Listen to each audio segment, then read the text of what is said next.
Ok, Monsieur le Président, merci beaucoup. Alors je souhaite remercier le Collège marocain pour cette invitation et principalement mes amis, le docteur Jamel Fikri, le Merci de docteur fermer les Bachouchi, portes, le s'il vous docteur plaît. Benamar. Voilà.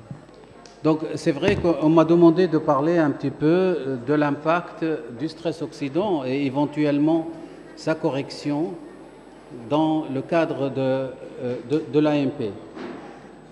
Alors, c'est vrai, quand on parle de ce problème d'infertilité, on parle souvent du stress oxydant. Alors, moi, que je qualifie de 3 types de stress.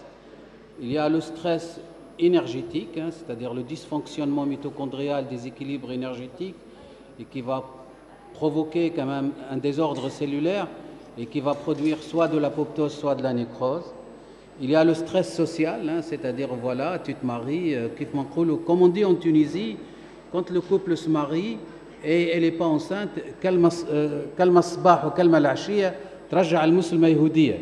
c'est-à-dire, alors tu es enceinte, tu n'es pas enceinte, qu'est-ce qui se passe? Et de l'autre côté, il y a le stress économique, c'est-à-dire, a priori, il faut faire un enfant et pour le plus tôt possible pour pouvoir l'éduquer et le diplômer.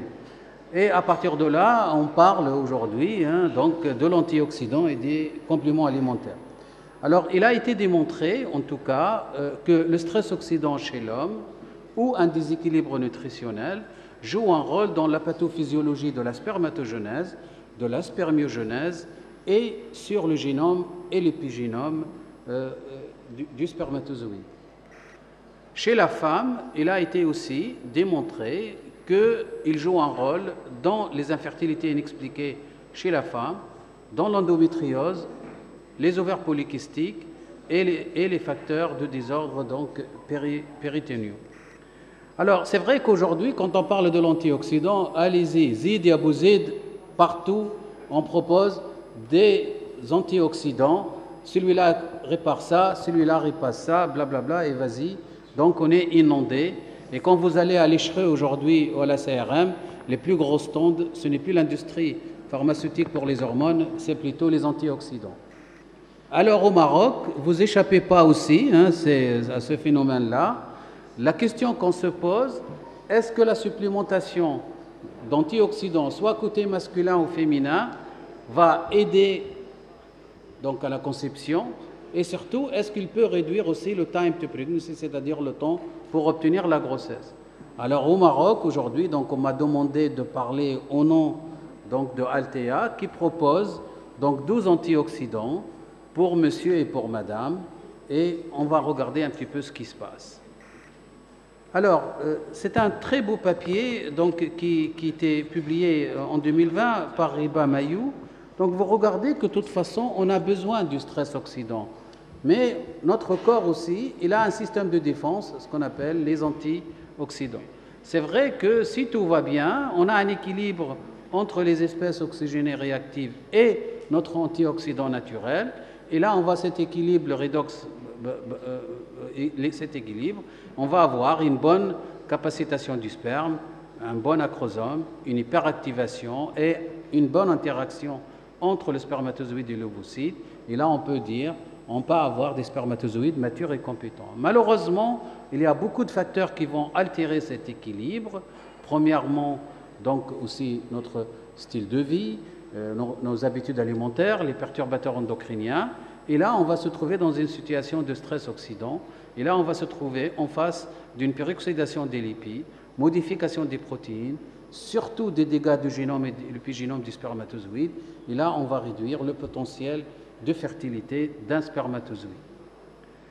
Donc, quand on parle des compléments alimentaires, donc, il a été démontré qu'un manque ou une déficience dans des facteurs nutritionnels, aussi l'incapacité de notre corps de se battre contre le stress oxydant, un manque de la carnitine, par exemple du zinc, du coenzyme 10, des vitamines, vont jouer un rôle sur la baisse du potentiel de fertilité masculine. Alors la question, qu'est-ce qu'on peut proposer comme antioxydant pour améliorer les paramètres spermatiques, la maturation et la compétence des spermatozoïdes? C'est sûr, quand on va proposer une formule d'un complément alimentaire, il faut quand même des paramètres qui vont apporter un peu de l'énergie, hein, tel que la carnitine, le fructose, un antioxydant tel que le sélénium, le coenzyme, la vitamine C et l'acétylcarnitine, et des facteurs donc nutritionnels dans un objectif d'améliorer donc le métabolisme énergétique du spermatozoïde, minimiser l'impact du stress oxydant sur l'intégrité du génome et favoriser la maturation et la compétence du spermatozoïde. Donc en 2016, il y a une étude iranienne qui a fait quand même ce qu'on appelle le proof of principle, c'est-à-dire ils ont démontré qu'un traitement antioxydant peut améliorer au moins quelques paramètres spermatiques. Et quand on regarde un petit peu, là c'est la publication de 2022 de Takshima, et regardez, on peut voir ici l'impact de quelques paramètres de certains produits sur les paramètres spermatiques, et on peut constater quand même que quelques oligo-éléments, quelques micronutriments, que ce soit simples ou en combinés, on peut améliorer la mobilité, la vitalité, et on constate aussi c'est qu'on stabilise au moins l'intégrité du génome et de l'épigénome. Et attention, encore j'insiste, la fragmentation de l'ADN et la dénaturation de la chromatine sont deux phénomènes physiologiquement complètement indépendants. C'est qu'il faut les contrôler tous les deux, ce n'est pas l'un ou l'autre. La fragmentation de l'ADN, c'est un défaut de la méiose spermatique. La décondensation de la chromatine, c'est un problème de spermiogenèse, c'est ce qui se passe quand on va passer de la spermatide au spermatozoïde. Et voilà, donc il y a une étude chinoise de 2022 qui démontre que la carnitine et l'acétylcarnitine, combinées donc au coenzyme 10, aux oméga 3, avec le sélénium, sont très efficients pour améliorer la qualité du sperme par rapport au placebo. Ce qui est intéressant, c'est que cette étude, quand même, en analysant 23 études, ils ont constaté que la L-carnitine est classée en première position pour améliorer la mobilité du sperme et la morphologie. Alors, encore une étude de 2022, regardez quand on propose un complément alimentaire, voilà, qui partait à l'inositol, la carnitine, l'acétylcarnitine, un groupe de vitamines avec le coenzyme 10 et le sélénium, avec un traitement quand même de 3 mois, donc on améliore d'une manière significative la vitalité, la mobilité progressive et la morphologie. Donc a priori, il y a même des patients, quand on a de bons pronostics, c'est que peut-être ils vont ils vont obtenir la grossesse à la maison, ou peut-être on va faire marche arrière pour faire des inséminations intra-utérines. Alors, quand on va parler donc dans le contexte marocain, voilà donc au niveau national, il y a un produit donc qui est disponible aujourd'hui au Maroc qui s'appelle le Boost pour hommes. Voilà, la formule, elle est là, parce qu'elle est publiée par l'industriel. Si on met de la coenzyme 10, le sélénium, la L-carnitine, l'arginine, la vitamine B9, du zinc et de la vitamine C, si on prend une posologie de 2 gélules par jour, mais il faut minimum 3 mois, parce que pour un cycle de spermatogenèse, donc c'est qu'on peut améliorer des paramètres spermatiques clés chez l'homme. Alors maintenant, le problème il est un peu plus compliqué chez la femme. Donc c'est vrai que la femme, voilà, notre collègue, je dis psychologue, sexologue, nous a expliqué, donc la femme elle est sous pression sociale avec un stress. Donc ce stress-là, ça va agir un petit peu sur son état d'esprit général et surtout peut altérer donc l'axe gonadotrope. On va avoir une augmentation du niveau de cortisol. Aussi le changement de nos habitudes de vie et tout ce qu'on subit aujourd'hui, et tous mes collègues de la session précédente l'ont expliqué. Donc on va se trouver avec une augmentation donc des ROS. Ces ROS vont produire donc du stress oxydant, et là on va altérer la folliculogenèse qui est un phénomène extrêmement compliqué.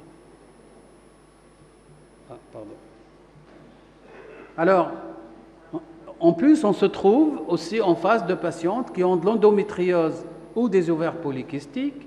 Donc là, ces patientes-là, ils vont se trouver avec une capacité réduite pour se défendre contre le stress oxydant. On a aussi tout ce qui est infectieux, tout ce qui est immuno-inflammatoire, surtout quand on a de l'endométriose, qui est une maladie immuno-inflammatoire systémique. Et là, on va avoir un choc cytokinique avec une augmentation de TNF et du NF-κ-bêta. Donc là, on va produire donc, par une voie... Pardon, je ne sais pas ce que s'est passé.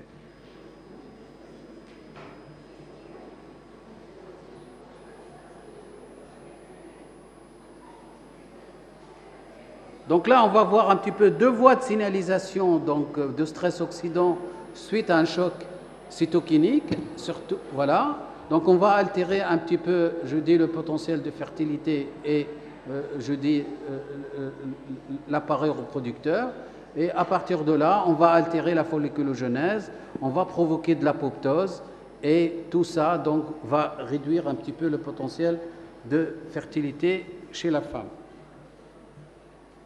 Alors, c'est à partir de cette diapositive qu'on va un petit peu comprendre la balance entre l'éros et la capacité d'antioxydation. Donc, quand on a donc un niveau d'antioxydant avec un niveau d'eros très élevé, là, on a vu quand même qu'on va se trouver dans la situation des femmes qui ont des PCO ou des infertilités idiopathiques. Quand on a un niveau d'antioxydation assez élevé, donc là, on sait qu'au niveau du liquide folliculaire, on va obtenir de meilleurs résultats de fécondation in vitro. Et on sait que des ROS très élevés vont réduire un petit peu la fonction ovarienne et vont réduire aussi la compétence et la maturation de l'ovocyte. Et quand on corrige ça, probablement, on va avoir des cellules germinales de meilleure qualité et on va avoir de meilleurs embryons. Attention, quand on a un stress oxydant, on va réduire aussi le cycle cellulaire somatique. Et si, quand on contrôle ce stress oxydant, probablement on va avoir un meilleur cycle cellulaire des cellules du granulosa et de la tête, et là on va obtenir de meilleurs ovocytes. Alors, la folliculogenèse, quand même, qui est un phénomène quand même long et discontinu. Donc, c'est vrai qu'on a notre système de défense qui est la superoxydase, dismutase et la catalase.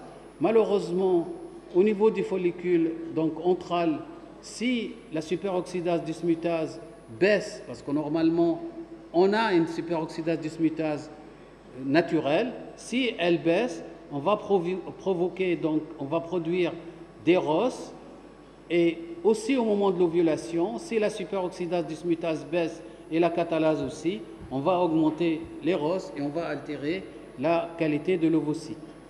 Alors, si on va traiter une femme avec de l'antioxydant, donc alors, la problématique de l'ovocyte, donc c'est la source, plus l'ovocyte est mature, plus le nombre de mitochondries va augmenter, parce qu'on a besoin de cette énergie. Donc, dès qu'on a un dysfonctionnement mitochondrial au niveau ovocytaire, de la mitochondrie ovocytaire, donc on va produire donc des ROS, et ces ROS-là, ils vont augmenter la peroxydation des lipides, ils vont aussi perturber donc tout le réservoir protéique de l'ovocyte. On peut altérer aussi la fin de la méiose. Et l'intérêt d'ajouter un antioxydant pour améliorer la qualité de l'ovocyte, c'est qu'on va réduire ce risque de peroxydation des lipides, on va préserver le protéome du cytoplasme de l'ovocyte et éviter donc un dysfonctionnement méiotique pour ne pas augmenter la nucléoïdie chromosomique. Donc, une étude italienne qui a été réalisée donc, il y a 2 ans, quand on a traité donc, les patients pour améliorer pour des couples qui vont vers un cycle d'AMP et qu'on a traité donc les hommes pendant 3 mois, en améliorant les paramètres spermatiques, c'est-à-dire pour réduire la contribution paternelle à la jeunesse de l'embryon anormal, c'est qu'on améliore donc les résultats cliniques de la tentative. Donc a priori, avec un antioxydant pertinent, en réduisant la contribution négative du spermatozoïde, quand on a en face des ovocytes matures et compétents qui sont capables de corriger un minimum de dégâts du spermatozoïde, on améliorera les résultats de la tentative d'AMP. Ça, c'est un papier. Alors, je vous assure que j'ai reçu, l'article a été accepté aujourd'hui dans le journal Antioxydant. Alors là, nous, on a une étudiante dans mon service qui fait sa thèse de sciences. C'est une thèse en co-tutelle avec la faculté de médecine de Sousse. Donc là, on a eu quand même, on a attendu longtemps pour avoir l'autorisation pour cette étude. On a traité 230 patients. Donc, c'est des couples qui étaient donc dans un processus donc, de procréation médicalement assistée. On a traité des patients avec un antioxydant versus placebo. L'article a été, je pense qu'il va être sur PubMed la semaine prochaine. Et qu'est-ce qu'on a constaté quand on a comparé donc, les patients qu'on a traités avec Fertilis, qui est un antioxydant, qui était très proche du H-Boost, on a amélioré d'une manière significative le taux de grossesse biochimique, le taux de grossesse clinique et le taux de naissance, parce qu'on est allé jusqu'au bout. Cette étude a été commencée en 2021. Donc, il a été démontré par d'autres aussi auteurs que les traitements antioxydants peuvent améliorer le statut des femmes qui ont les ovaires polykystiques. De la même manière, chez les patientes qui ont de l'endométriose, quand les patientes ont été traitées avec le N-acétylcystéine ou le Reversatrol, donc c'est qu'on a diminué un petit peu le volume de la lésion donc de l'endométriose. Donc a priori, ça corrige ce statut de stress oxydant et on réduit peut-être le choc cytokinique et inflammatoire quand on va traiter des patientes avec un antioxydant dans l'endométriose. Et voilà, donc au niveau marocain aujourd'hui, il y a donc un antioxydant disponible qui est légèrement différent par rapport à celui qu'on donne chez l'homme, c'est-à-dire le Boost Homme. Voilà, et si on traite donc les patientes pendant 3 mois, donc on va améliorer la qualité de l'ovocyte. Probablement, on va améliorer la compétence ovocytaire à prendre en charge le développement de l'embryon pendant les 3 premiers jours et sûrement, on va protéger la fonction folliculaire et la réserve ovarienne. La question que se pose aujourd'hui, est-ce qu'on doit donner de l'antioxydant à tout le monde? Si vous donnez un antioxydant à une personne qui n'a pas besoin, vous allez avoir l'effet inverse. Donc c'est pour ça, il faut vraiment bien explorer. Alors vous allez me dire, est-ce qu'on a aujourd'hui des tests au laboratoire de biologie de la reproduction pour mesurer le stress oxydant? Oui, il y a des tests qu'on peut proposer, que ce soit au niveau du liquide folliculaire, au niveau du plasma, au niveau du sérum, pour avoir une idée sur le niveau du stress oxydant. Alors là, nous, on utilise un test qui s'appelle le CellRox, à un prix très raisonnable. Donc c'est pour ça qu'il faut faire attention. De grâce, ne donnez pas des antioxydants à tout le monde, parce que si votre patient n'en a pas besoin, vous allez avoir l'effet inverse et l'effet non désiré. Donc je pense que la supplémentation avec des antioxydants tels que le Boost, que ce soit homme ou femme, peut améliorer les métabolismes et le profil hormonal, peut aussi réduire l'impact négatif d'un dysfonctionnement mitochondrial et un déséquilibre énergétique. Et les études, la littérature a démontré que ce traitement peut améliorer le potentiel de fertilité, probablement aussi améliorer ou réduire le time to pregnancy. Et merci beaucoup et je souhaite remercier les équipes avec qui je collabore.